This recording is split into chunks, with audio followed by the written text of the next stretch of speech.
كلية الفقه الحنفي تقدم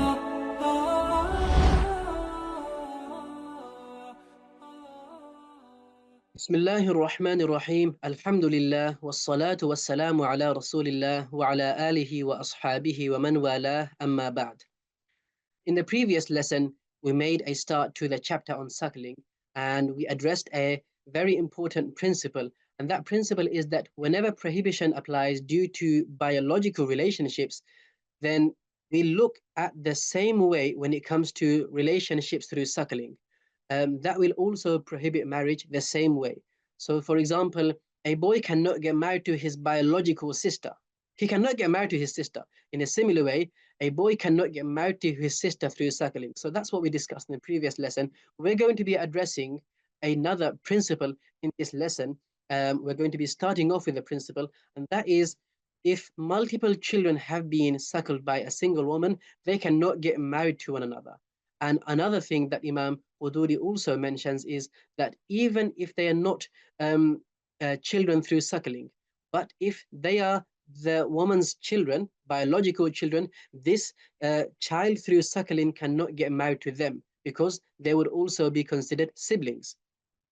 We will also be mentioning various rulings regarding when the milk of a woman is mixed with another substance. So let's say the milk of a woman is mixed with water, then will prohibition of marriage apply? Will it be yes or a no, or does it depend on predominance of the milk, etc.? That will also be discussed. How about in the case of the milk being mixed with solid foods? And how about in the case with milk being mixed with medicine? So these are various things that will be discussed. Also, we'll be discussing when two women's milk get mixed and then a child is suckled with that milk, then will prohibition apply in that case with one of them or both of them, or is it depending on predominance? That will also be discussed, inshallah. We'll also highlight the fact that it's only when it comes to the milk of a woman, not anything else milks, like milk of a sheep or a milk of a goat, etc. It's only because the prohibition applies within among human beings, and prohibition of marriage cannot apply to anything else or any other creation. So these are a few rulings we'll be discussing, and inshallah we'll be completing this book on suckling rada'ah. May Allah Ta'ala grant us the ability to comprehend all that's being said. Ameen.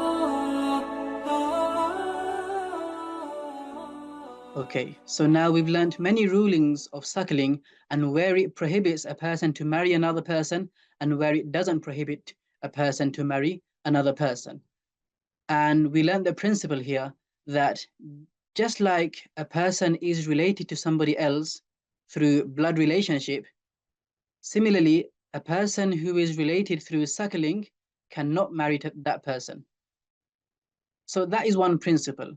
Further on, Imam Quduri mentions another principle. He says, every two infants that came together on the breast of one woman, meaning two people who have been breastfed by the same woman, neither of them are permitted to marry the other. So any children, all the children that a single woman has breastfed, none of them can marry one another.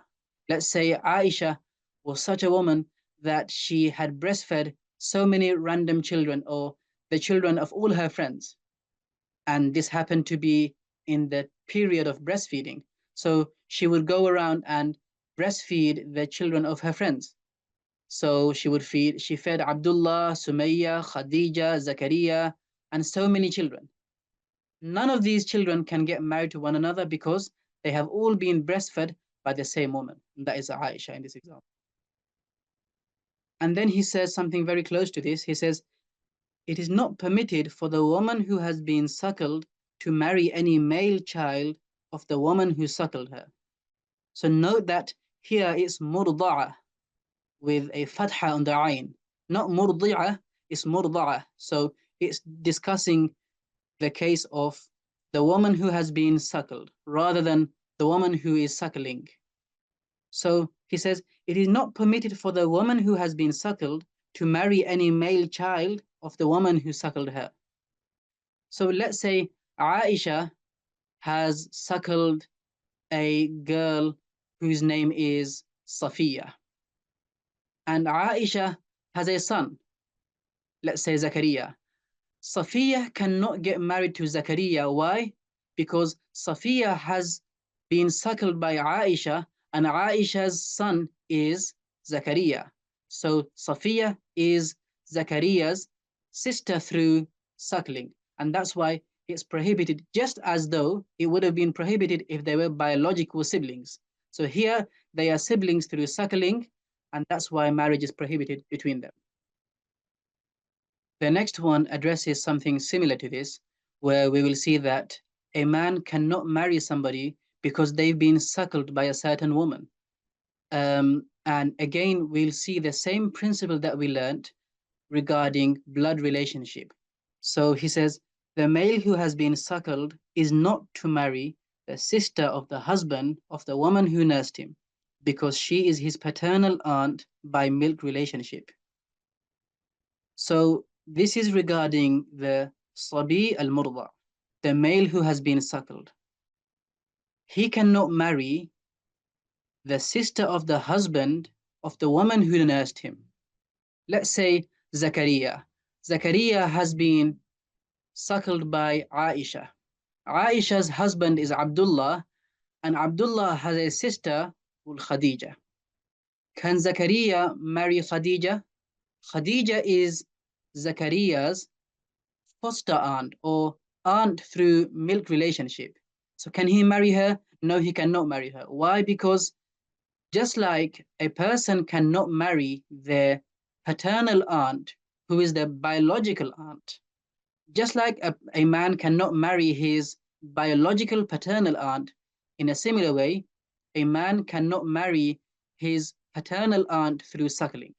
So here, Zakaria's aunt, Khadija, is his aunt through suckling. He cannot get married to her.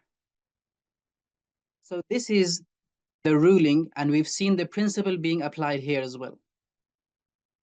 The next one is something completely different, almost some miscellaneous rulings relating to suckling.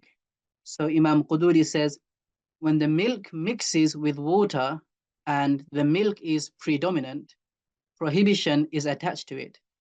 But if the water is predominant, then prohibition is not attached to it. So this is a case where milk that's been expressed from a woman's breast, it's mixed into water. It's based on whatever is dominant. If the milk is dominant over the water, then prohibition of marriage will apply. If it is not dominant, then it's not going to apply. So this is the ruling when breast milk is mixed with water. The next one mentions something similar to this. He says, when the milk mixes with food, prohibition is not attached to it, even though the milk is predominant, according to Imam Abu Hanifa rahimahullah. But they, Imams Abu Yusuf and Muhammad rahimahumullah, said that prohibition is attached to it. So this is a case where milk, the breast milk is attached, the breast milk is mixed with food. Imam Abu Hanifa held that regardless of whether the milk is predominant or the food is predominant, the prohibition is not attached to it. And the other Imams held that it will depend on whatever is dominant. Imam Abu Hanifa's view is the preponderant view. So no matter how much milk is mixed with food, there will not be any prohibition attached. Now, is this a relevant ruling? Let's put it into perspective.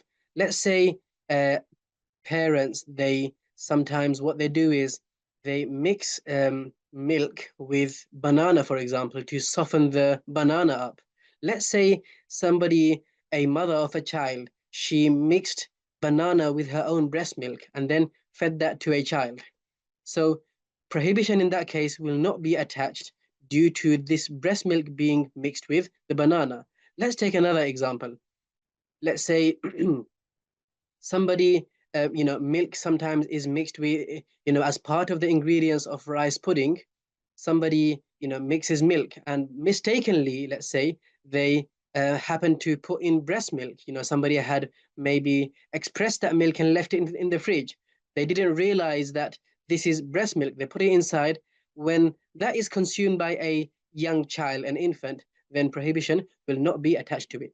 As we said, this is the preponderant view, the view of Imam Abu Hanifa rahmatullahi alayh. In the next one, Imam Quduri addresses a ruling that is closely related to this, and that is when milk is mixed with medicine. So he says, when it mixes with medicine and the milk is preponderant, then prohibition is attached to it. So this is the ruling here is the same as when milk is mixed with water. It's not the same as when milk is mixed with milk. So in this case, let's say a mother decides to mix some kind of medicine with her breast milk. So when the child drinks her milk, the child will also the child will also have the medicine. So this will depend on the predominant substance. If it's the milk, then prohibition will be attached. Now let's see what Imam Quduri addresses in the next passage. He says, when milk is extracted from a woman after her death and it is dripped into the throat of the child, prohibition is attached to it. Essentially, the question he wants to answer is, if milk is expressed or extracted from the breast of a woman and then it's fed to a child, is prohibition attached despite the fact that the woman has died? He says yes, even after she had died. Let's say while she happened to pass away while there was a machine that was expressing her milk, extracting her milk, then even in that case, when the milk came out of her breasts after she had died, even in that case, the prohibition of marriage will apply. And then he says, when the milk of a woman mixes with sheep or goat's milk, and the milk of the woman is predominant, then prohibition is attached to it. But if the sheep or goat's milk is predominant, then prohibition is not attached to it. Again, this is a case where we're going to look at predominance. The question that Imam Quduri wishes to answer is that, what about when milk mixes with the milk of a woman mixes with another type of milk, let's say the milk of a sheep or the milk of a goat, or let's say even powdered milk? What happens in that case? Then even in this case, we'll be looking at predominance. If it's the woman's milk that is predominant, that is more than the sheep's milk, the goat's milk, or any other type of milk, then prohibition will be attached to it. If it is not the case, then prohibition of marriage will not be attached to it. So this is the ruling of a woman's milk being mixed with cow's milk, goat milk, sheep milk, powdered milk, or any other type of milk.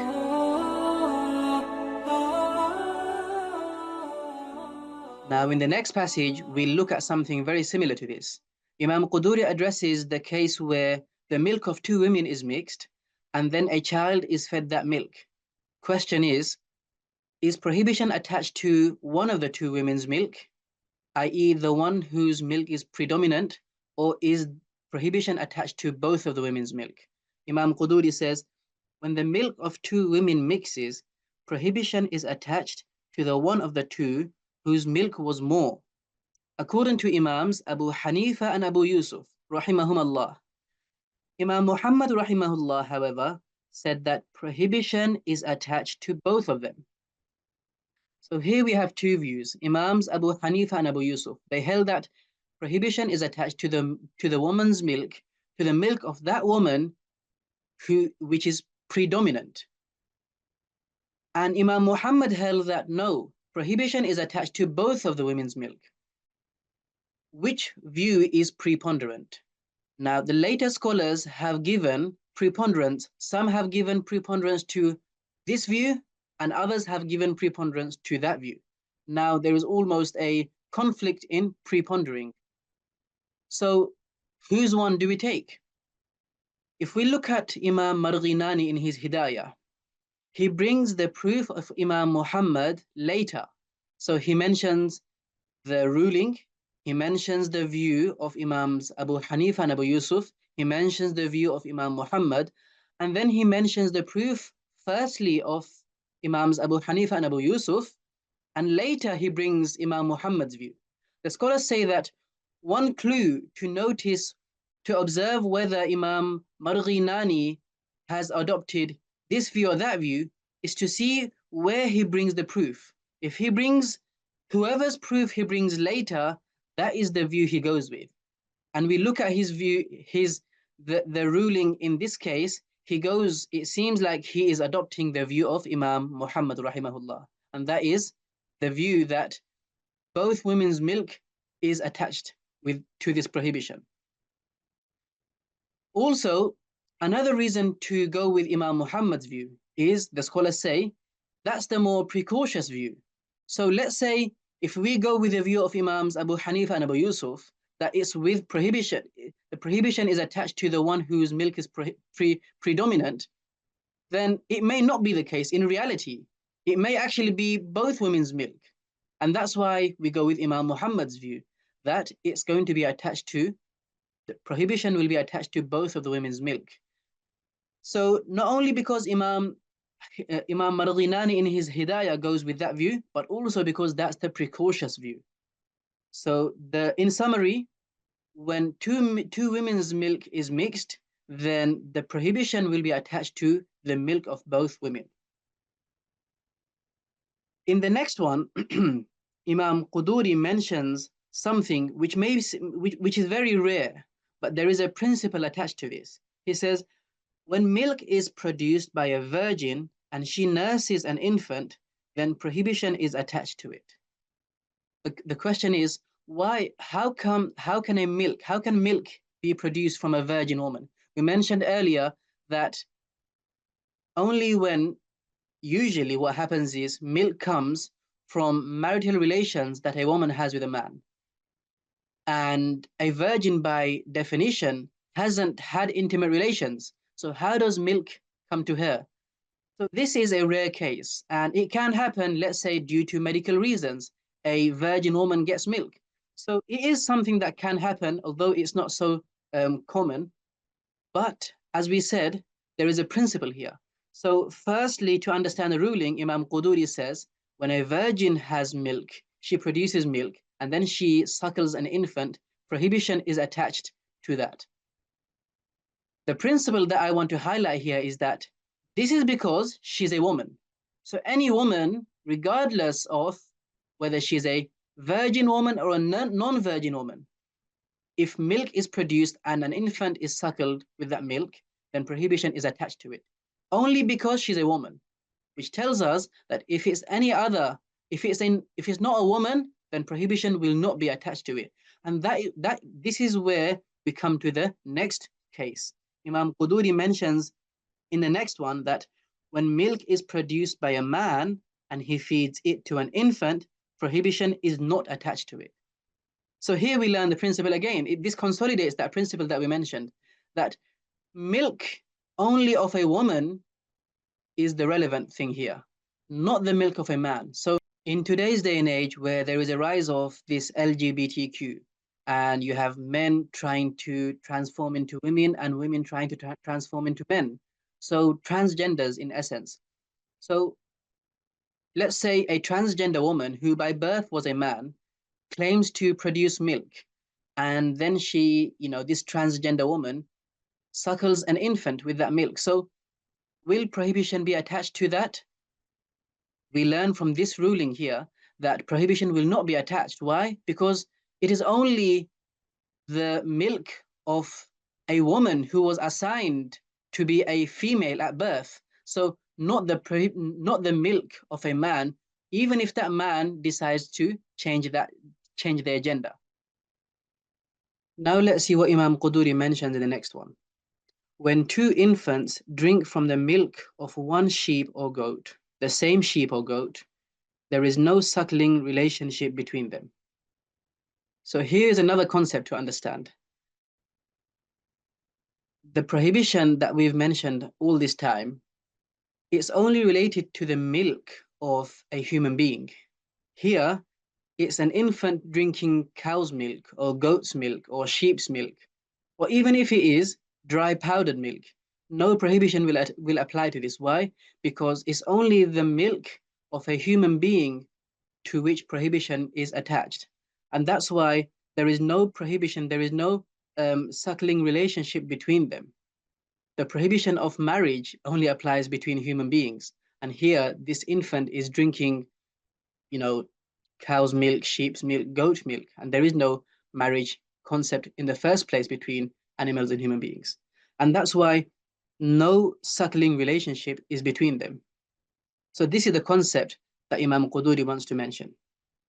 And then he says, when a man marries a minor girl and an adult woman, so this man marries two women, a minor girl and an adult woman, and the adult woman breastfeeds the minor girl after the marriage, both are prohibited to the husband.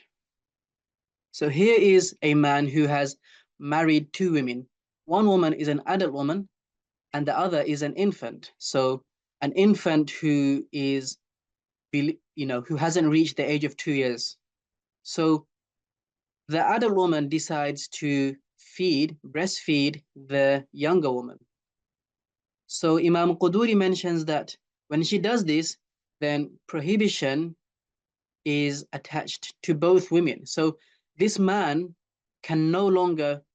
is now prohibited to both women. Or in other words, both women are prohibited to this man. Now, what does this mean? It can happen. Of course, this is something that the first thing to explain here is, why is this man married to a minor? So we've mentioned this before, where sometimes they would get married to minors, not because to consummate the marriage, but just contractually they would marry. So we've mentioned this, the reason why they would marry minors before, and this was something that was a common case where it wasn't seen as abhorrent as it would be seen in today's day and age. So they would get married contractually, and there would be benefits. They would utilize this chance, this relationship, in various ways. So what Imam Quduri is mentioning here is that if the older woman, the adult woman, produces milk and she feeds the younger woman who is within the age of breastfeeding, not after 2 years, or rather within 2 years, then both of the women will become prohibited to the man. So the man is no longer married to the older one, and nor is he married to the younger one. Now, we'll explain more details, inshallah, after we've addressed the whole situation here. Imam Quduri says, if he had not consummated marriage with the adult woman, she has no dowry, and the minor girl is entitled to a half of the dowry. So he's saying that either he has consummated the marriage or he hasn't. If he's consummated the marriage, then of course he's going to give her the full dowry. But here he's saying, if he has not consummated the marriage with the adult woman, then she has no dowry. And the minor girl is entitled to a half of the dowry. Why? Again, she has no dowry. We mentioned the reason why. Because it's the adult woman because of which now both of the women are now prohibited to this man. So she's caused harm to not only the other woman, but also to this man. So why should he give her any dowry? And the minor girl is entitled to a half of the dowry because she's not done anything that's a fault on her part. She's a minor and she's been fed. She has no sense. She doesn't know what she's drinking. So it's not because of her, the younger one, that the marriage has become broken. Rather, it's because of the older one. And that's why the man will not give her any dowry in the case that he has not consummated the marriage. And then he says, the husband has recourse to the adult woman for the return of the half dowry if she had intended to invalidate their marriage. But if she had not intended the invalidation, then she is not liable for anything. So the question is, the husband is not at fault here. He's got married to the older one. He's got married to the younger one. He's not at fault here. So why does he have to give any dowry in the first place to the younger one? Imam Quduri mentions that if the woman, the adult woman who breastfed the younger one, if she did all of this deliberately, knowing that if she breastfeeds the younger woman, then her marriage will break, knowing that the younger woman is also married to the man, and also knowing, deliberately doing this so that the marriage can break, then in that case, the husband is permitted to take the money that he owes to the younger woman. He can take that money, he can go to the older woman and say that you owe me this half dowry that I have to give to the younger one. So he can do this. He has this, he is allowed to do this because it's not his fault, rather it's the fault on that woman. And then he further says that if she had not intended the invalidation, so there are a few conditions here. For him to be allowed to go to her and take that money from her, there are a few conditions here. We said that she has to be aware that this younger woman is also married. She has to be aware that doing this will invalidate the marriage, and she has to be doing this deliberately, not because the younger woman who is married is thirsty or is hungry, she's crying, she's not doing it for any valid reason, and she wants to do this to break the marriage.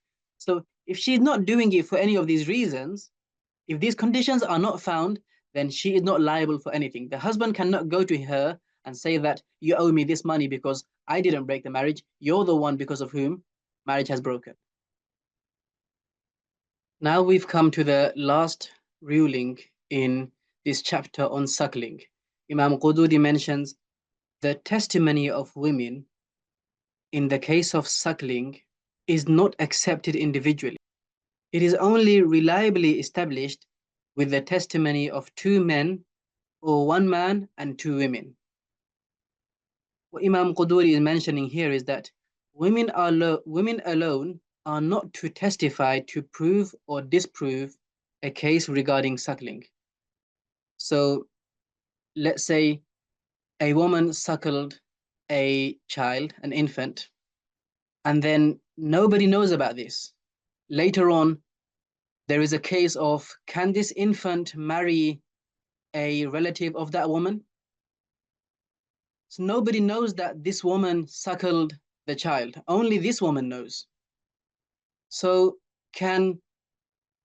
to identify, to determine whether this infant who grows older, and can he marry a relative, a female relative of that woman who suckled him? Of course, in reality, he cannot. But let's say this woman comes out and she says, he can't get married to her because I suckled him when he was younger. So is her testimony accepted or not? So that's the question here. Imam Quduri mentions that her individual testimony will not be accepted. The testimony of women individually will not be accepted. Rather, you have to have at least one man. So ideally, two men. And if that is not possible, then at least one man and two women. So in essence, women alone cannot testify to prove or disprove a case of suckling. Now we've come to the end of the chapter on suckling, and despite it being such a small chapter, we've learned many important rulings relating to this topic of suckling.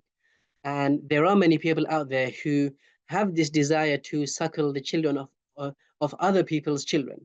For example, the common case is a woman wishes to suckle her own niece or nephew, meaning the daughter or son of her brother or the child of her sister. So while there are many people out there who do, like to suckle other people's children, it is very important to note the rulings relating to these, to the case of suckling, because it's really very important because of the importance of prohibition of marriage. It's relating to whether a person can get married to somebody or not married to somebody. It's relating to whether marriage will be valid or invalid or rather void. So these are certain things that we must be aware of. So if a woman does decide to feed a child, suckle a child, then one ruling she should be aware of is that is permissible, yes, but that should be done, only within the age of breastfeeding, which is, as we said, 2 years. So, anything above that is not permissible for her. even though the ruling is that if she does do so, prohibition of marriage will not apply, but we have to remember it's not even permitted for a woman to do so. Even if she sees an infant who is crying, yes, an infant who is above 2 years old, let's say a 3-year-old child who is crying, she can't just go there and feed her milk because that would not be permissible. Another ruling that must be borne in mind is the importance of understanding which relationships are, which type of relationships become prohibited due to suckling a child. And the important principle that we learned was that look at the example of prohibition through biological relationship. In a similar fashion, we can look at parallel to this at the relationship through suckling. Yes, there are a few exceptions, but they're very few. And so we can just memorize those exceptions and remember that the generic ruling is this, that look at the similar case of prohibition through biological relationships. You can apply the same to you can apply the same to relationships through suckling. And so these are various rulings that we've learned in this chapter. And another principle that we learned was that as soon as any woman who suckles a child, then that child cannot marry any of her children, whether it is her own biological children, or whether it is her children through suckling. So imagine she has suckled so many children. They cannot get married to any of these. So yes, prohibition, yes, somebody might think that I want my children to be able to freely mix with those children, even though they're not biologically related. So what they decide to do is they want to feed other children. So yes, that is okay, but you must bear in mind that freely mixing may be permissible, but prohibition of marriage applies there. They cannot get married with one another. So this should be borne in mind. We ask Allah subhanahu wa ta'ala to grant us the ability to understand all that has been said and truly appreciate the depth and nuances of all of these rulings. Ameen ya Rabbal Alameen. So today's lesson, we began with discussing another principle, and that was if two children drink from the same woman's milk, then marriage will be prohibited between those two children. We then moved on to the discussion of if a child is suckled by a woman, then that child cannot marry any of that woman's children. And then we said that a foster child, cannot get married to his paternal aunt through fostering, which means that if a woman feeds a child, that child, who is a boy, cannot get married to the woman's husband's sisters. And then we said that if milk mixes with water, then prohibition will depend on predominance. And we said that if milk mixes with food, then prohibition will not be attached to it in any circumstance. And we said if it mixes with medicine, then that will also depend on predominance. And even if a woman passes away and milk is somehow extracted from her breasts, if a child is fed that milk, then prohibition will apply as well. And we said that if a woman's milk is mixed with a goat's or sheep's milk, then prohibition will depend on predominance. We also said that if two women's milks gets mixed, then prohibition of marriage will apply to both of these women. We said that it's a woman's milk that will be taken into account. So even if it's a virgin woman who happens to produce milk, prohibition will apply. And if a man happens to produce milk, then prohibition will not apply. And if two children drink from the same sheep or the same goat, prohibition will not apply, because prohibition of marriage only applies between human beings. And we said that the long discussion on a man marrying an adult woman and also marrying a minor woman who is in the age of breastfeeding, under 2 years. So we discussed that long ruling, and we said that the testimony of women in suckling is not accepted individually. You'll need men to also testify to establish prohibition of marriage. So these are the discussions we had today. Alhamdulillah, we completed the discussion on suckling. we ask Allah subhanahu wa ta'ala to grant us the ability to understand all that we've learned and to accept all that we learned. Ameen ya Rabbal Alameen.